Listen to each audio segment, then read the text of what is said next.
Hello. Assalamu alaikum, and salam sijatara. Welcome back. We are now into new chapter in biology, chapter 10, growth. In this topic, growth divided into 3 subtopics.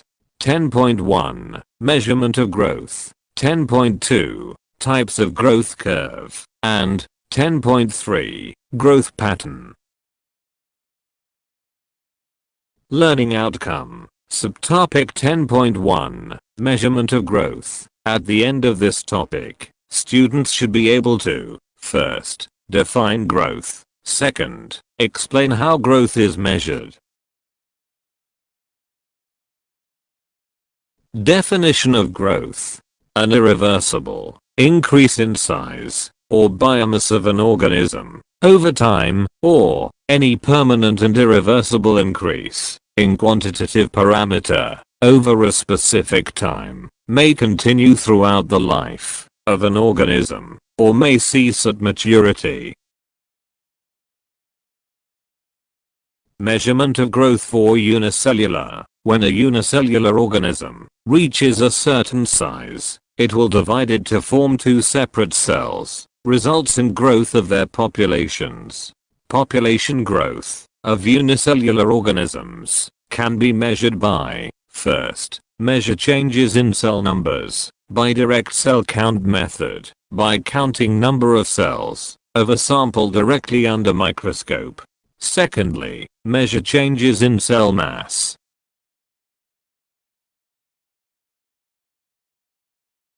Let's watch the video, how direct cell counting apply in the experiment.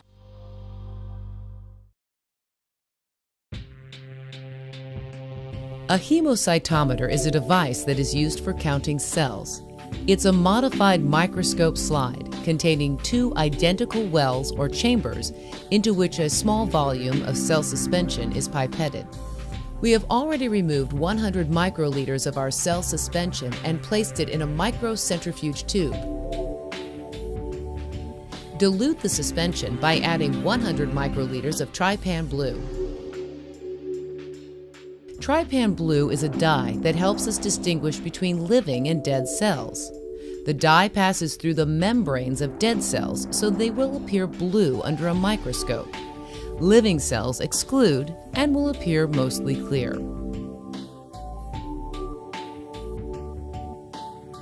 Load both chambers by pipetting the suspension under the cover slip.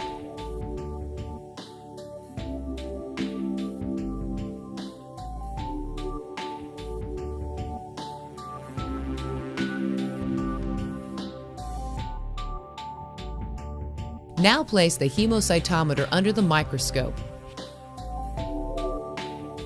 Each chamber is divided into a grid pattern consisting of 9 large squares.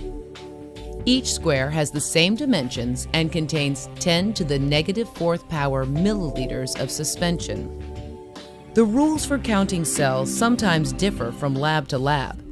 In our lab, we count cells in the 4 large corner squares and the center square. Let's count the cells in the first square. 1, 2, 3, 4, 5, 6, 7, 8. So what about the cells that are touching the outside boundaries of the square? In our lab, we count the cells that touch the top and left boundaries, and we ignore the cells that touch the right and bottom boundaries. 9, 10. We need to count the number of both living and dead cells. Remember, the dead cells will appear blue. Occasionally, you will see artifacts, objects or debris that appear blurry and don't have a well-defined shape. This is an example of an artifact. We won't include it in our count. Proper storage, cleaning, and handling of the hemocytometer will minimize the number of artifacts. There are 10 viable cells and 1 non-viable cell in the first square. Now, the top right square. There are 9 viable cells and no non-viable cells. Next, let's count the bottom right square. there are 11 viable cells and no non-viable cells. And now the bottom left square. There are 10 viable cells and 2 non-viable cells. And finally, let's count the cells in the center square.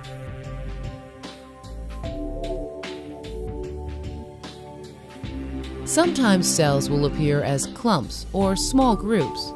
It may be difficult to determine exactly how many cells are in a group. The method of counting clumps of cells differs from lab to lab, so be sure to follow the procedure in your lab. We will count this clump as 2 cells. There are 14 viable cells and no non-viable cells in the center square. The total number of viable or living cells from all 5 squares is 54.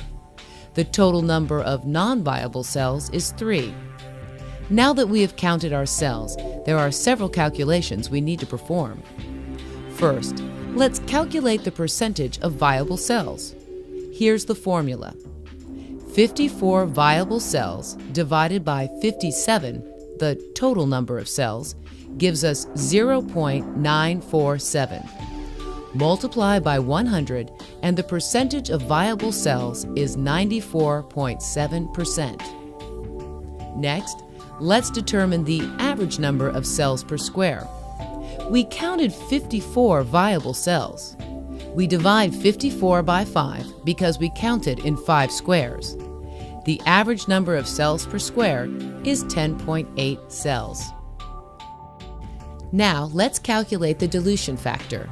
The dilution equals the final volume divided by the volume of cells. Our final volume is 200 microliters because we started with 100 microliters of cells and added another 100 microliters of trypan blue. 200 divided by 100 is 2. Therefore, the dilution factor is 2. Next, we need to calculate the concentration of viable cells, the number of living cells per milliliter. Our average count per square is 10.8. The dilution factor is 2. 10.8 times 2 times 10 to the 4th power equals 216,000 cells per milliliter. We can write the concentration using scientific notation as 2.16 times 10 to the 5th power cells per milliliter. From our calculations, we now know the concentration of cells in our culture is 216,000 cells per milliliter, and approximately 94.7% are viable living cells.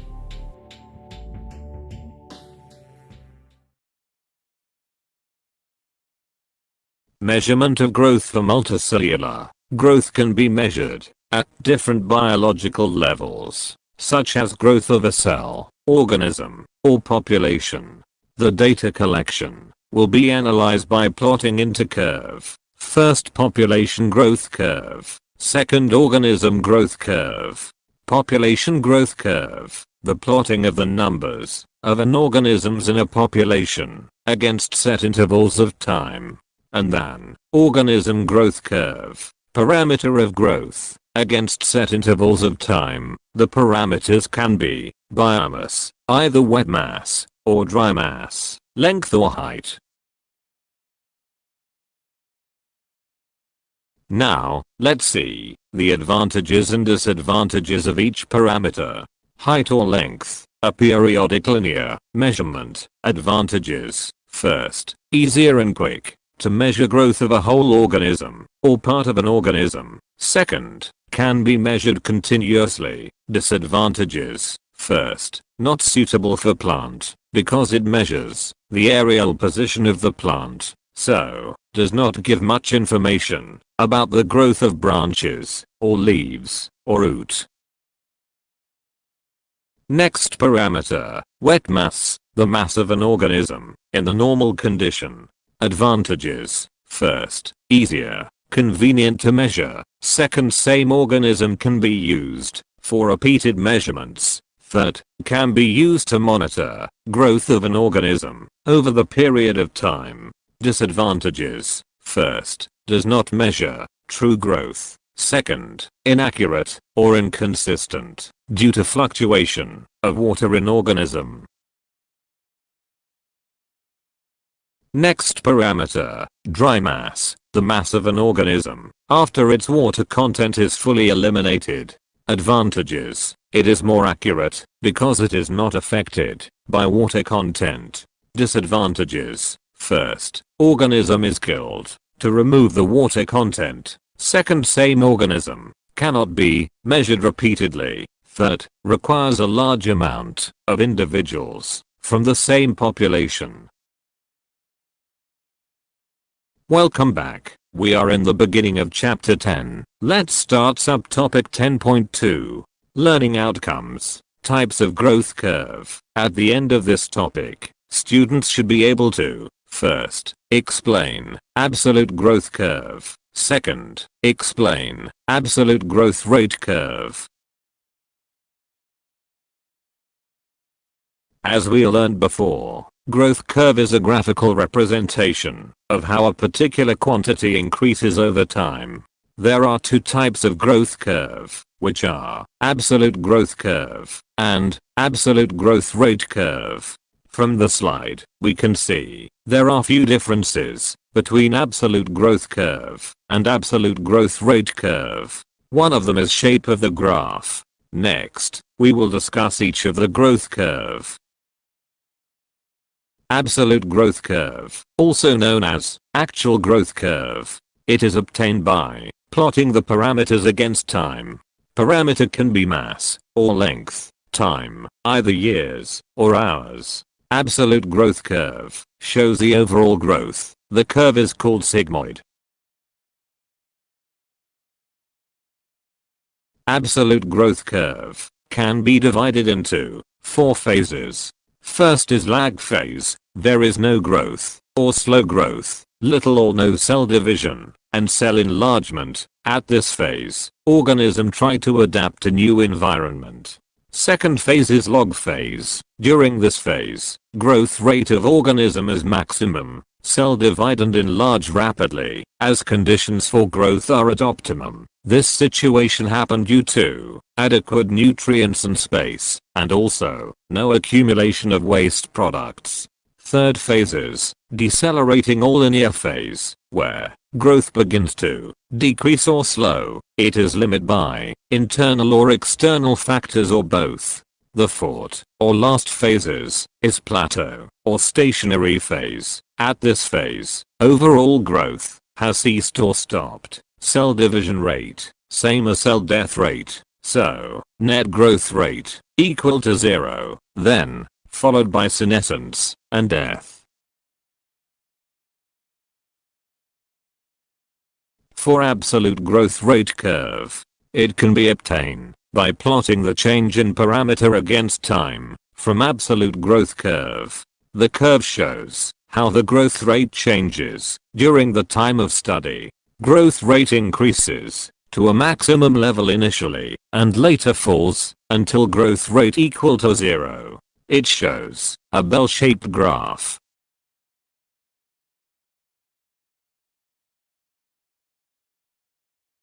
Hello, are you okay? Are you with me? Please pay attention. We are at the end of subtopic growth. Let's start subtopic 10.3, growth pattern, learning outcomes. At the end of this topic, students should be able to, first, explain limited and unlimited growth. Second, explain isometric and allometric growth. Third, explain intermittent growth curve, arthropods. Growth pattern. It based on growth curve to determine the type of growth pattern of the quantity, either linear, exponential, or cubic. You will learn 5 types of growth pattern. 1. Limited growth. 2. Unlimited growth. 3. Isometric growth. 4. Allometric growth. 5. Intermittent growth.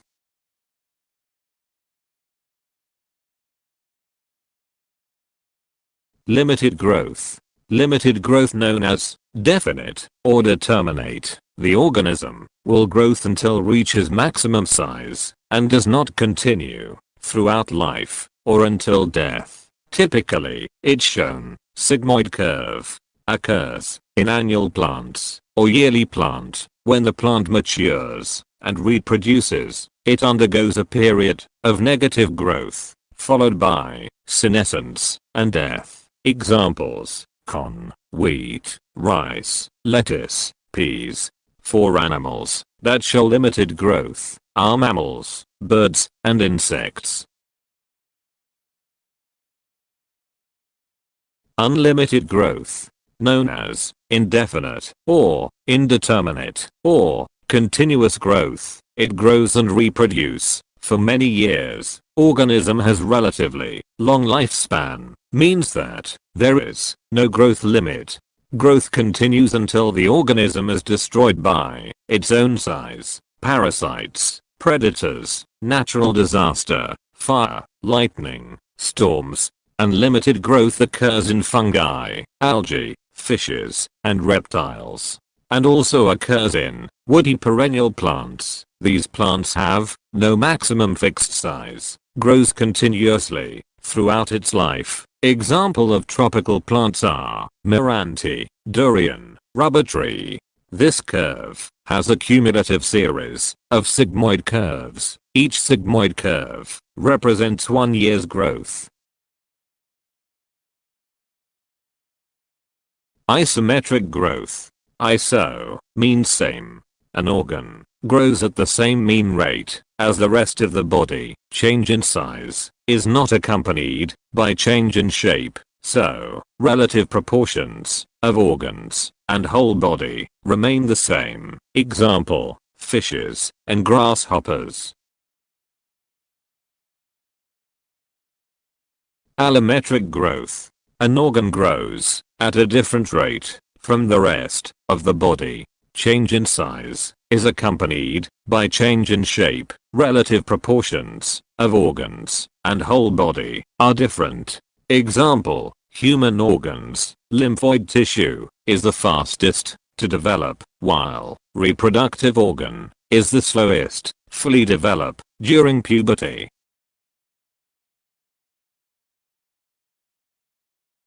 Intermittent growth. Insect life cycle involves different stages or incomplete metamorphosis. It is discontinuous growth or step-like pattern produced by the changes in stages of life cycle. These insects possess exoskeletons. Growth is limited by hard exoskeleton. They have to molting, or they precede ecdysis periodically. During growth, each stage between ecdysis or molting is known as insta. This molting of the skin allows body mass to increase rapidly. Growth rate slows down when the exoskeleton hardens. Growth stops when adult stage is achieved. Example: grasshopper, insects and crustaceans.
Scan this QR code, then answer questions. Test your knowledge growth topic.